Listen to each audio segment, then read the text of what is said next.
Hello and welcome to episode 9 of the Craft House Magic podcast. Thank you so much for joining me, for both new and returning viewers. It's so lovely to have somebody to listen to my babblings. And feel free to put a comment below or on the Ravelry group, it's so lovely. So you can find me on Instagram as Craft House Magic and Ravelry as Craft House Magic, and I've also got a website called crafthousemagicc.co.uk where you can find links to my different social media sites. There's a Ravelry group where I put a thread for both this episode and an Ask Me Anything thread, and we've also got the sock challenge thread. So this is a new knit along that I started. If you've seen the little video I put up last week or the week before about this new challenge that I've got, so I wanted you guys to try out new different sock patterns that you've not tried before, just to get you to move away from the same old pattern that you keep doing for those socks. You've got to challenge yourself a little bit. So you can use works in progress, and also you can enter multiple cals with whatever project you want to put in for this knit along. So at the moment we've got a thread where you can put in information about what yarn you're choosing or what patterns you're choosing, and there's lots of lovely discussion going on there, so it's lovely if you could join us. And what I'll do is in February I'll open a finished objects thread, so you can enter your finished objects to win a prize. So the idea is that what I'm going to do is give out some vouchers for my Etsy shop. So it'll be a voucher enough for a bag set with a DPN case and a little notions pouch together, so that you can actually choose the ones you actually like, rather than me just having one prize and then you thinking, oh, I wanted the other one, you know. So if I do vouchers for that, I think that'll be the best option. And also, the lovely Ruth from Knitterarium has offered us a free pattern. So Ruth does some lovely shawl patterns. So there's a number of really nice ones on her site that you can have for free if you win the prize. So there's a couple of ones that I wanted to show you. So this is the one that I've actually cast on, and I'll show you later on in the podcast. I think it's pronounced, oh, I don't know if I'm going to dare pronounce. I'll just show you what it's actually called on the list. So this is that's the name of Ruth's pattern. But I think it looks better on the iPad because the printout hasn't worked very well. So you can really see that's a lovely textured shawl. And I'll show you what I've cast on that project later. She's also got a lovely shawl pattern called the Deirdre, which is like a leafy design. I'm just going to show you a few today, so it gives you an idea of what lovely design Ruth does. Diana the Light Shawl, which I ran and purchased straight away because Ruth only just published it in the last week, and that's lovely. And the last one I'm going to show you, I'm not going to dare pronounce this one either, but it's a lovely sort of a slimmer shawl. Skinnier shawl, I suppose, not quite as wide, with a lovely stitch pattern at the bottom. So that's just to give you an idea of what sort of lovely patterns Ruth does. So you can choose whichever of Ruth's shawls you like if you win that particular prize. So I'll use a random number generator and choose a few winners. But if anybody has any prizes that they'd like to donate for the knit along, I'd be very happy to give those away. Lovely. Right, so have I got anything else to tell you before I start finished objects? I think that's it, really. So finished objects, I've got 3 this time, woohoo! So I'm going to show you my little booties that I've made first. So these are little bootie pattern that I've knitted this pattern quite a few times actually. So this is the, oh goodness me, the Stay On Booties pattern. If you look on my Ravelry page, you can find a link there to them. But they literally do stay on. I've knitted about 4 pairs for one of my friends. She kept requesting me to knit her another pair because they stayed on so well. She had a child that kicked so much, she'd be losing shoes constantly. So they're quite cute. Just a nice little pair. I think I've knitted it a little bit long on the top, but I think it'll just serve to keep the little baby nice and warm, so that'll be fine. So I've got a friend at work who's having a little baby soon, so this is what it's for. So the yarn is this one, you can read it, so it's Supreme. So this is an acrylic really. Because the person I'm giving it to, they're not very used to washing wool, so I thought this would be the best thing. And actually this yarn is very, very soft, and it doesn't look too cheap, because some acrylics, they look quite nasty. But this one I really like. So it's James C. Brett and Soft and Gentle Baby 4-ply Supreme. So there we go. So I'm quite chuffed with those. Nice and little. So that's finished object number 1. Finished object number 2 is a pair of socks. So these are knit with Drops Fable in the 901 colourway. I don't know if there's a name to it, but it's 901 anyway. And the main body is knit in that. And then I've added an afterthought heel, and this is West Yorkshire Spinners in the Butterscotch colourway. Now I've done a really strange heel here. If I open it up you can see it a little bit better. This is called the Bootstrap heel, and it's got a weird sort of strap that goes around the top, and this is out of my sock architecture book by Lara Neal, and I just wanted to try a different pattern, but it works very similar to a lot of the toe decreases I normally do, but then you create this strap across the back. Now I haven't worn these yet, but I'm not quite sure whether this bit here is going to get on my nerves, but I'll let you know how I get on with those. But just another interesting way to do a heel really. My sock blocks is a bit small for these really, but never mind. So like I said, I did an afterthought heel. And this is the case of quite a few times. What I do is I end up putting some scrap yarn on one of the socks, and then on the second sock I'll forget and I'll have to do a true afterthought heel on them. But it works the same, so it doesn't really matter. And I haven't been crazy on matching the socks up either. I think actually from some random coincidence I've ended up matching the top part, but then when I changed to a different ball of yarn it doesn't quite match on the bottom part of the foot. But I wasn't too bothered because it's not very definitive stripes, so it didn't matter so much. So that's that yarn. I think I do quite like the Drops Fable. Even though it's not the softest of yarns, you do get quite nice patterning on them, and so I definitely get some again. I have a second pair of socks. I'm going to quickly change them onto my sock blockers because I only have one pair. I need to get myself another set. Right, so this is finished pair number 2. So these, you can see that I've used the same heel yarn as I did on the last pair. So I don't know if you remember, I was knitting these out of my hand-dyed speckle yarn. I can't remember where I got the base from. It's just a plain cream 75% wool, 25% nylon base, and I just did some speckle dyeing on there.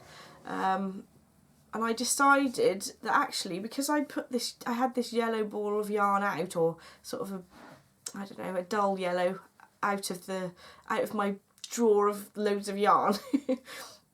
I had this against this yarn. I thought, oh, that would look really nice, because I do like a contrast heel. I think it just finishes them off nicely. So I've done the same on both of those. I did notice though that the way I've speckled it, one sock is slightly darker than the other. I think there's some areas that are darker than the rest, but I still like them. And actually, they looked really nice on my feet, so I can't wait to wear these. I didn't wear them until I showed you because I wouldn't want smelly socks. Not that I have smelly feet at all. So there we go. That's sock pair number 2 finished. I'm going to show you just close up how those speckles are working. There we go. I haven't actually blocked these yet. Neither of these pairs of socks have I blocked properly. Now on to finished objects. So I was taken in by the Cozy Memories blanket. Woo! So I've done 2 squares so far. I've seen lots and lots of Cozy Memories blankets for a while now, and I keep thinking, oh, I might make one. And then I saw Emma's from Eldenwood Craft, and I just thought, right, I have to do it. I absolutely have to do it. So I started off with a slightly different pattern to this. So I think it was Kemper has got the coziest memory, something like that, the cozy memory blanket free pattern on Ravelry. But I started knitting in this yarn, and I didn't like how the decreases looked. And I remember seeing Danny of Little Bobbins, she'd done a different type of decrease. So you'd got these like knit stitches right on the front where it joins. You can probably see it better. Oh no, I'm probably about the same. And I really liked how that looked. So I went onto the Little Bobbins on her project page to see how she'd done it. And there was a link to the centre double decrease. So if you're interested in doing this decrease, there is a link on the Little Bobbins project page. She's got 2 blankets. But if you actually, there's a link on her second blanket to the first blanket where there's a link to the centre double decrease. So she does a centre double decrease, but on the purl side. So I just Googled how to do a centre double decrease. It's a little bit of a mouthful. Not Googled, I put it on YouTube, and there's a lovely little tutorial so I can see visually how to do it. And you have to twist the stitches a couple of times, so it's a good idea to look it up instead of just trying to make it up as I did to start with, which didn't work at all. So that's how I've done those. I've done 49 stitches like how Little Bobbins does it. So the first square I've obviously cast on 49 stitches, which is this edge, and then I've decreased along, and you end up keep doing the same thing until you've basically got nothing left. Basically you've got 1 stitch left, and you pull the thread through. So what I did then was I picked up stitches on this side, and then I did a slip knot cast on for the other 25 stitches on this bottom edge, and then I was then on the back side, and then I did an immediate decrease on the first row, which makes it a little bit too pointy on this corner, I think. So what I thought I'd do is cast on using my long tail cast on, sort of 24 stitches, and then pick up 25 along this side, and then effectively I'll be starting on the right side, and I'll do a full row without decreases, and then on the next row I can do the decreases, so it won't be as pointy, because it is a little bit pointy at the bottom if you look carefully. But I'm not going to undo it. It's okay. I'll just do the next, well, I'll do the rest of the squares in that same way. I haven't decided yet whether I'm going to have all my lines in the same direction, or whether I'm going to make some crazy pattern with the lines. We'll have to see. I'll have to see. I've literally got 2, so there's quite a long way to go. Oh, and I forgot to say I was using 2.75mm needles, and I bought some 20cm Knit Pro Zing just so that it'll be easier to get those 48 stitches onto the one needle, and just use 2 going backwards and forwards. I don't know whether it's just because I'm not used to 20cm ones, but they do feel a little bit long, so I don't know whether I'll end up switching to the like circulars in the 2.75mm. We'll see. But I do like the Knit Pro Zings because they come in different colours. There's my Cozy Memories blanket so far. It's not going to keep me very warm yet, is it? We'll see. So, work in progress number 2. Now these are my socks that I'm going to sort of have as my challenge. So they don't look much of a challenge just yet, but they're going to be my vanilla is the new black socks, because they've got a completely different heel construction, which I haven't tried before. So I thought I'd try it out. So this is like a grey yarn with a blue, and there's the odd pink speckle in there. Oh, there is one pink speckle just there. And this yarn is from Knit Picks, and I shall show you the label if I can get it. And this is the Knit Picks Hawthorn base, and it's Cosmic Sparkle, I think. Let's have a look. Yeah, Cosmic Sparkle. I've not tried this base before, but actually when I'm knitting with it, it does feel really soft. Well, not really soft, but really quite soft compared to what I thought it would be like in the skein. So that's the sort of colours that we're getting. Excuse my messy ball. So I've done, I don't know how many inches though. I've got to do 5 inches before I start doing any of the interesting bit, which I'm very excited about. But I'm really pleased how the yarn's coming out, and it's good. I like testing new yarns, so that'll be fun. So that's that project. So with this one, I'm using my Addy, they're sort of Addy turbos, but they're Addy lace needles, and 2.5mm, and I've cast on 64 stitches because I am quite a tight knitter. Right, so if you have been watching my podcast for a little while, you'll know that I've been knitting the Sugar Plum shawl for quite some time now, and it's been put to one side. This is an awful picture, but you get the idea. I'm sure that you've all seen Mina Phillips' Sugar Plum shawl before. My printout is very rubbish. I'm apologetic about that. So I was happily knitting it, and I'd possibly done about 10 repeats of the pattern, the first pattern. I don't know what I'd done. I'd just messed it up completely. I'd already ripped it back a couple of repeats before. I'd obviously made a mistake even before that, which I hadn't realised. So I ripped the whole thing undone, and I've knitted this much again. And I think I realised that I was trying to make it too intuitive. Well, it is very intuitive pattern, but then I didn't actually check the pattern again, and I was just sort of making it up, I think. So now that I'm actually following the pattern, you can see how it's coming out. And I've got one of my little progress keepers there just to show which is the front or the back, so I know where I am. Sorry about the needles against the table. So I'm using my Knit Pro Nova Silver interchangeable set here. I'm not quite sure what needle size it was. I think it's 3.5, but if you look at my Ravelry page, you'll see, and it's the one that the pattern calls for anyway. So this is the yarn ball I'm working with. And this is Malabrigo in the Lotus colourway. This is a Malabrigo sock base in a 4-ply. And I did purchase a second skein of this to make the biggest version of the shawl. But I think that there is a lot more blue in there. But because it's like a half moon shawl, I don't think it'll be as noticeable as if it was another shape. We will talk about Malabrigo later. So that's that project. Now on to my final work in progress. This is my shawl pattern from Ruth, which I'm not going to attempt to say the name again. How would you say this? Does anybody know how to say this name?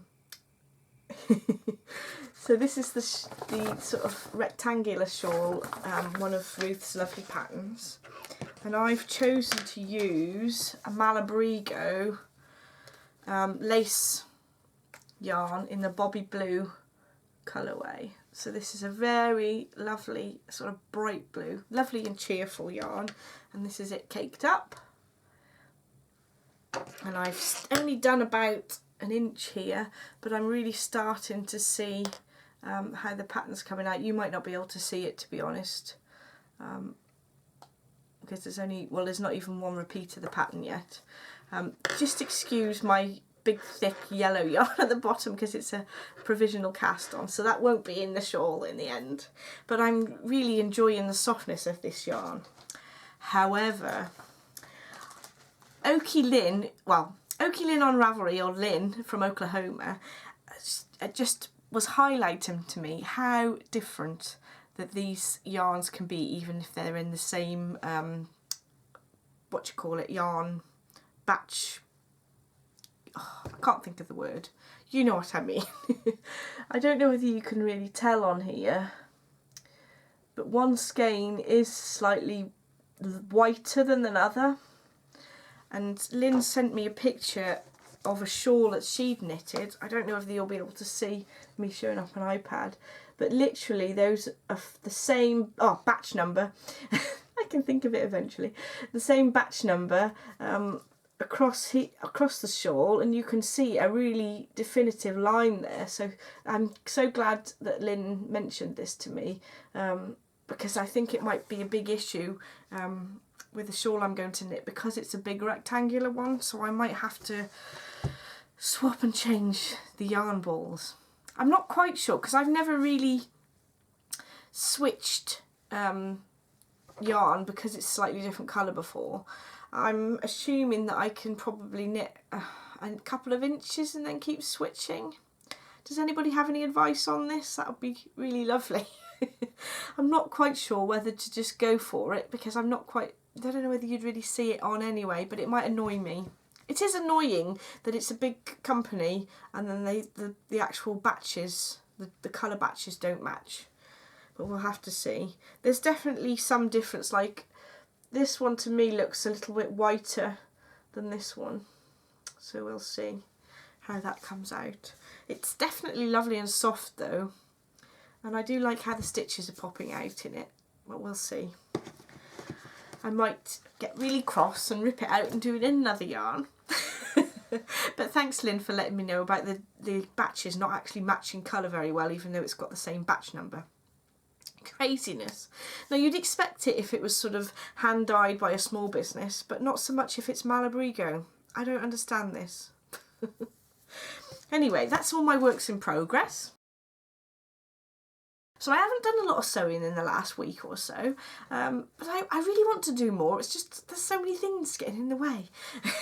So in my, I'm a member of Norfolk Quilters. Now there's a lot of people that go to Norfolk Quilters, and we don't meet very, very often. So it's always good for us to have like a little badge with our name on. So I've made a little badge that's got my name on there, so people know what my name is. Simple as that. All the other ladies have sort of made one, so I've actually finally got round to making one so that people will know who I am. And it's also good if you kind of remember what somebody's name is, but yes, that's good. You can check by seeing this. So what I've done, what's it called? Baltimore. It's like a Baltimore flower, if anybody's done this before. So basically you get a strip of material, and you make a tube out of it, and you don't have to make the edges super neat. You could literally just get like a strip, fold it over, and then zigzag stitch up the middle to make this tube.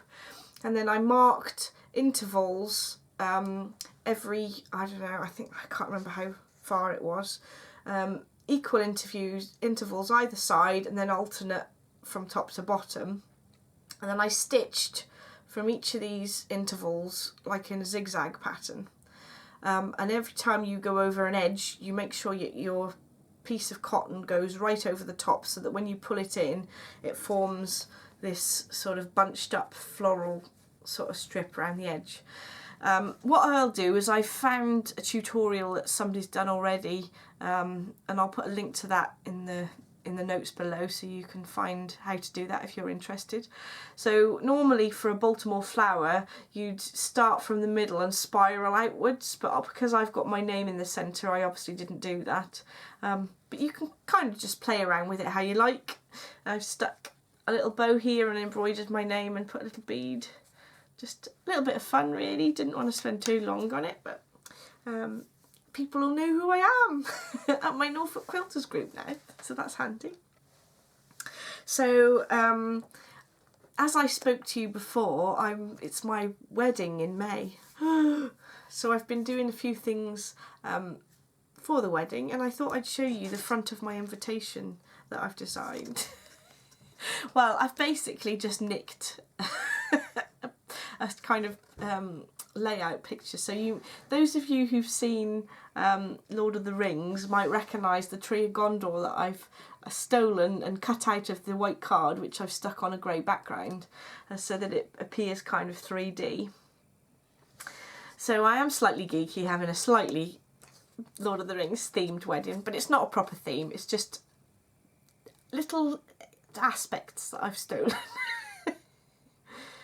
So there we go. And a very cheesy phrase on the top with the date of my wedding. So those will be going out very soon. Just thought I'd show you a bit of card making. So what I did to cut out this shape is I bought, basically I cheated. I bought a machine called a Cricut. And then we were able to tell it to cut this shape out of the card, and the rest of the sort of grey silver is just done on a printer. So it's nice and easy really. I just think it was just an excuse to buy another machine. Oh dear, just thought it'd be something else interesting for you to see. So now on to gadget.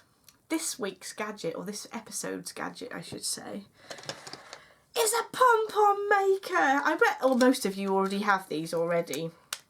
But I know that when you were at school we used to make them with cardboard and wrapping the yarn around the cardboard. But I find these are so much easier to use. So you just pull out these edges on either side. You wrap as much yarn as you can get in this space round, all the way around there. Shut the side. Do the same with this side.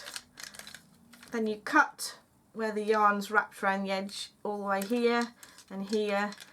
And then you tie some yarn around the centre so it doesn't come apart, and then you can just open it and it's ready. So I love these. Absolutely love them. So this is the one that I got for my birthday present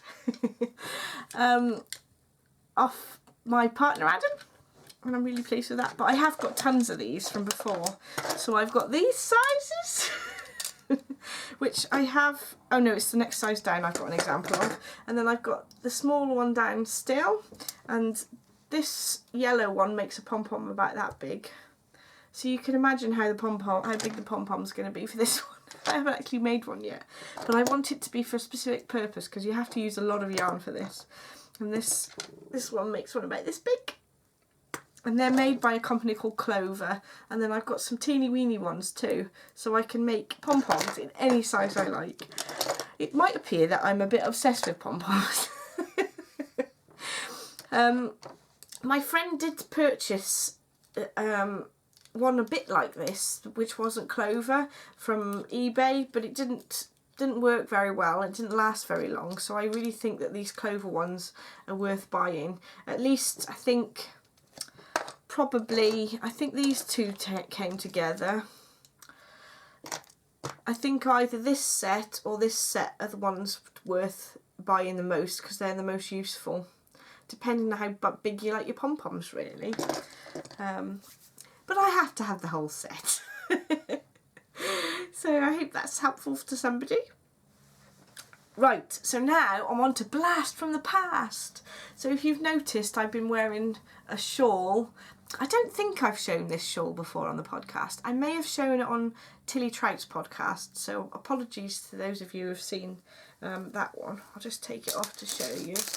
I'm hoping I haven't shown it on this one because I've shown this to so many people that I forgot who I've shown it to now. So if I have shown it, I do apologise. So this is a Boo Knits pattern, and it's called, oh goodness me, I've completely forgotten. I'll just have to look it up. I've called it Fairy Wings on my Ravelry site. I'll just look it up now. If I hold that up, you can have a look while I'm looking it up on my iPad, which is so disorganised. So it's one of the ones I did a little while ago. So the yarn that I've used is a hand-dyed yarn that my friend actually hand-dyed. So if only I could remember what it is. I'm just waiting for my iPad to catch up. There we go. Intrepid Spirit, that's it. So it's Intrepid Spirit on Boo Knits. And I think I bought this pattern along with a group of others. That's why I've done so many of the Boo Knits ones, because I bought them as a pattern group. But I really love the yarn and how this is sort of knitted up with beads in. So I used a crochet hook method of adding the beads. You can't get too many beads in knitting. So that's the blast from the past this week. And now I'm on to confessions. But I've got an excuse because it was my birthday. And I had lots of gifts bought me. So, and I had lots of money, so I spent it on yarn basically. So my lovely friend Liz from back home in Shrewsbury, where I'm from originally, bought me some lovely, lovely yarns. So as she's not a knitter, she's done a brilliant job. So she bought me so much yarn. I'll start with my very favourite first though. This is called Dobby's Sock yarn. Oh, Dobby's Sock. Well, the colourway is called Dobby's Sock, and it's from Little French Meadow, and it's a really lovely. It actually reminds me of a sort of a meadow really as well, even though it's called Dobby's Sock. It's lovely. And then we've got a lovely little progress keeper that came with it as well. So I was so pleased that my friend Liz bought me this, because I can enter it into the Harry Potter knit along by Inside Number 23. That'll be brilliant. Because I was looking on the internet for some Harry Potter yarns, and I just couldn't find any at the time that I really liked. And I got this one for a present for my birthday, so I'm really pleased. So that's number one. And she also bought me some Drops Fable and these lovely blue colours and greens.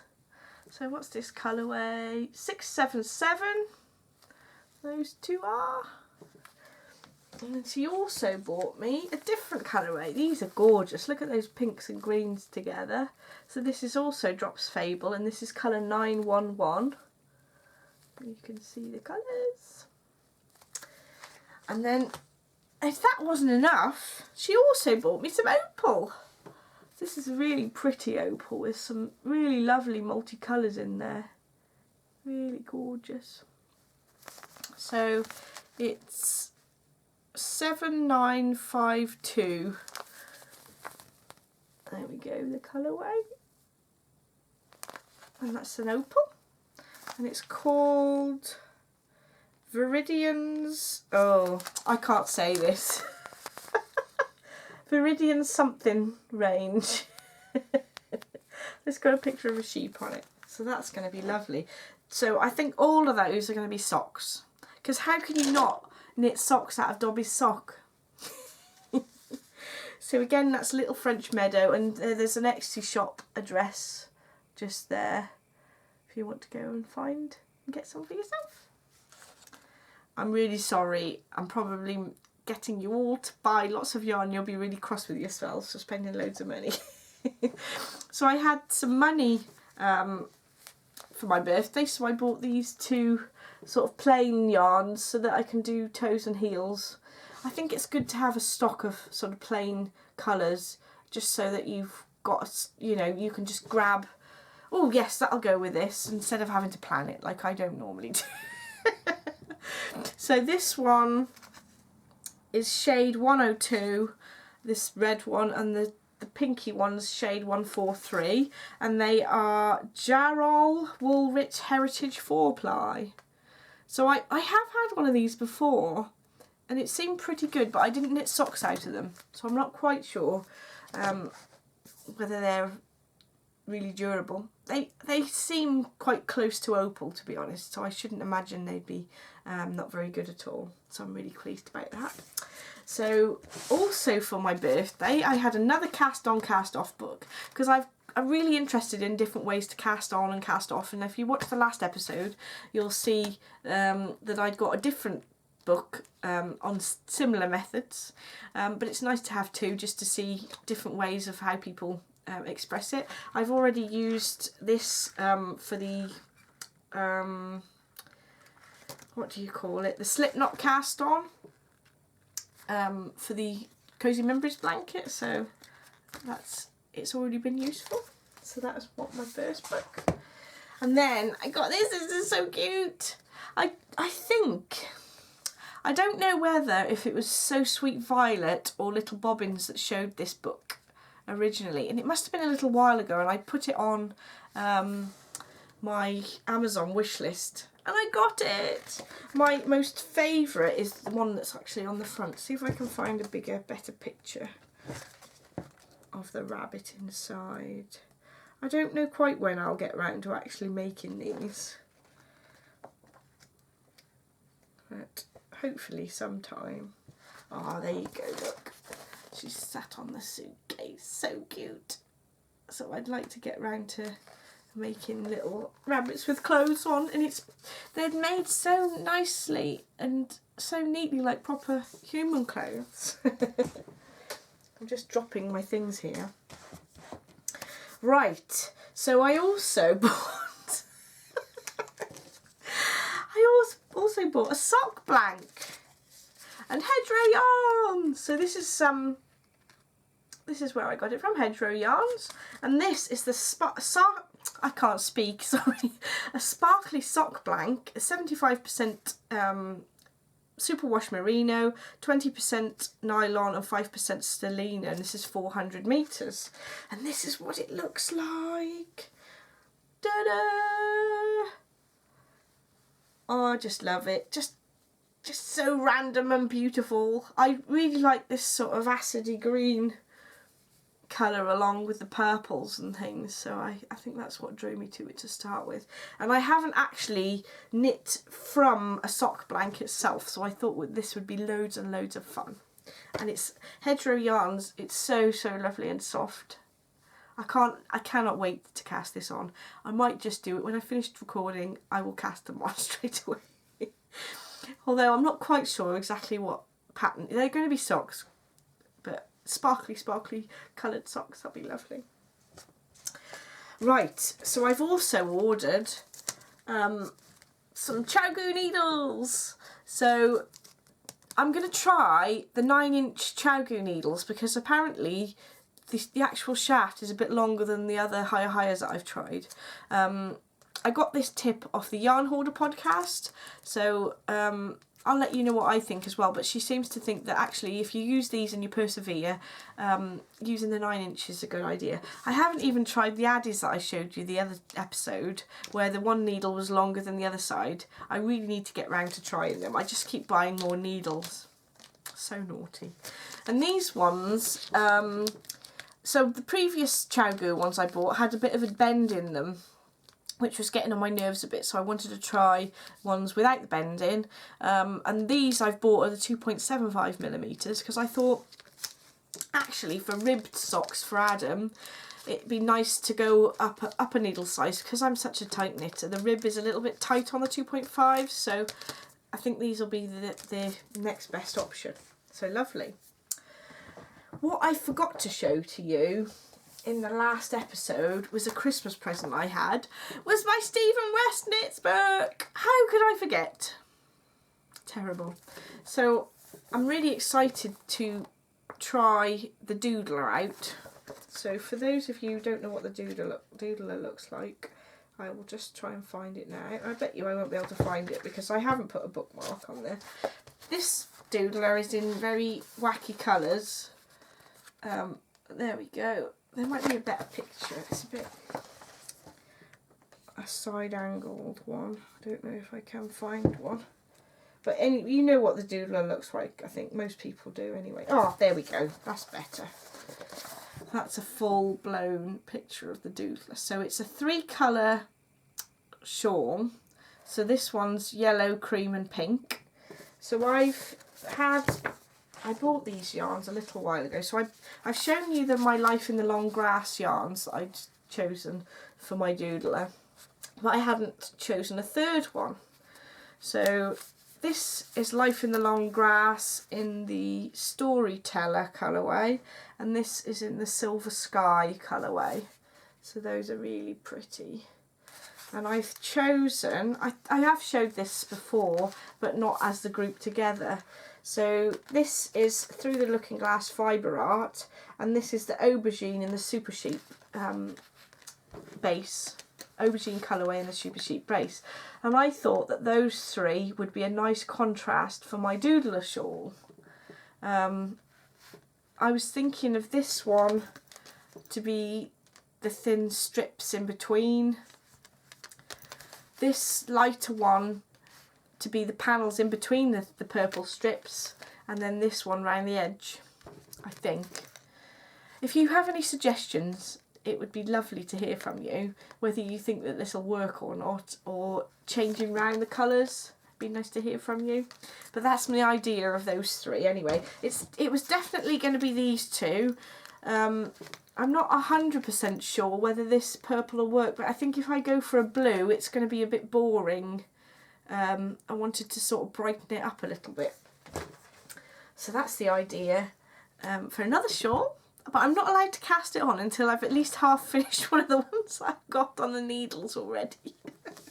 And I do apologise for all the confessions, for I may be enabling lots of people who've been complaining very happily about it. But there will be, I'm hoping that there will not be much like yarn purchasing in the next few months now, because birthdays and Christmas are over. I'm going to be very good. Hopefully. So I've got one last section.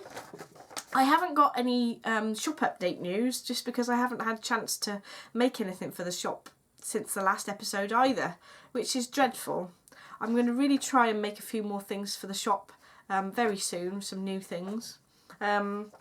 So if I move on to Ask Me Anything, so this is where I've got a thread on Ravelry where it says Ask Me Anything on the Craft House Magic thread, and people have just asked me questions about anything. So Patricia, who is 808 Patricia on Ravelry, asked me what my favourite chair was for knitting. I think it's my sofa downstairs. It's really squishy and it's a big leather sofa, and I surround myself in all my woolly things, and it's just really lovely and cosy. I think I've talked about it a little bit more on the Ravelry thread if you wanted to have a look on my answer. So next is Anita. So Anita is Anita, I think it's Anita Bulb I've written down, is that right? Yeah. So Anita on Ravelry said she knitted a bottom up jumper for, I think it was her nephew. I haven't written it down, so I'm sorry if it's incorrect. But Anita was asking me whether you could then somehow lengthen it and what the best way was. Now, I'd not actually done it before, but I had a little search for some sort of options, and I found that there was a video about how you could basically undo the bottom cast on edge and then pick up stitches and then keep knitting it until it was long enough. But if you actually go to the Ravelry thread, you'll see a link to that video, and it's ever so easy, rather than me just explaining it to you in a very poor fashion. So thanks Anita for that question. So then I had Annie, who's Annie B Crafts on Ravelry, and she says that she noticed that I knit in the car, and she wondered how I don't feel car sick. So what I do is I literally just pick the very simplest pattern, so I don't have to look at my knitting. So I can do stocking stitch without looking, nothing else really, but just stocking stitch, and I can not look at what I'm doing, which helps me not feel car sick. So that's what I tend to do, is just plain stocking stitch socks when I'm in the car, so I can get lots done, which is good.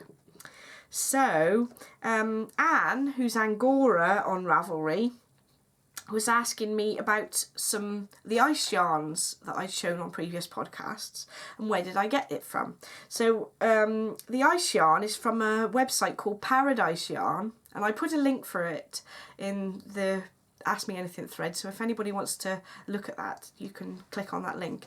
So the Paradise Yarn, you would not believe how cheap this yarn is. It's ridiculous. So they make you buy packs of 4, so you get 4 100-gram balls, and I think it's about £10 for 4 100-gram sock yarn balls.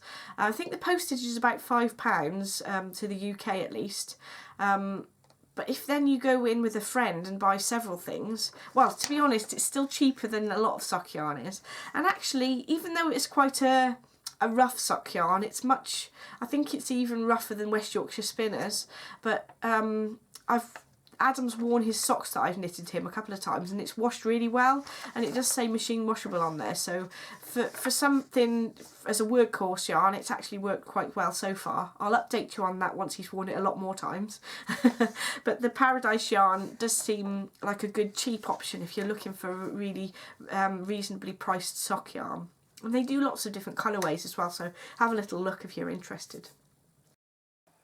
Sorry about that, my battery completely went flat. So I'm going to change the format slightly. I'm not going to mention everybody who's commented down below or in the Ravelry thread, just because it's going to take ages and ages the more people that comment each time. But thank you all for your comments. I'm really appreciative of everybody joining in and making nice comments and chatting about things in the Ravelry thread. So that's all for today. Thank you all for joining me. Hope to see you next time. Bye!